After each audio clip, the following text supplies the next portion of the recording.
पुढची बातमी पाहूया। विरोधकांनी आज विधिमंडळाच्या पायऱ्यांवर प्रशांत कोरटकर विरोधात आंदोलन केलं।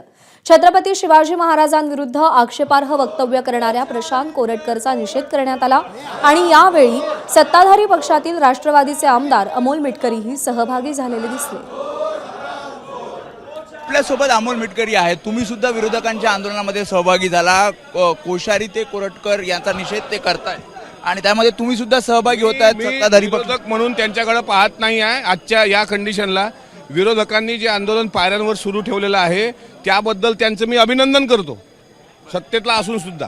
त्याचं कारण असं आहे की छत्रपती शिवाजी महाराजांच्या बाबतीत वारंवार जी काही घाणेरडी प्रवृत्ती जन्म घेते महाराष्ट्रामध्ये, मग भगतसिंग कोश्यारींचाही आम्ही निषेध केला होता।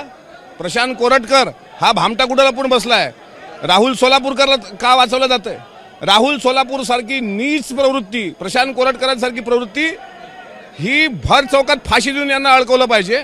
अशा प्रकारे छत्रपती शिवाजी महाराजांचा अवमान महाराष्ट्र सहन करणार नाही।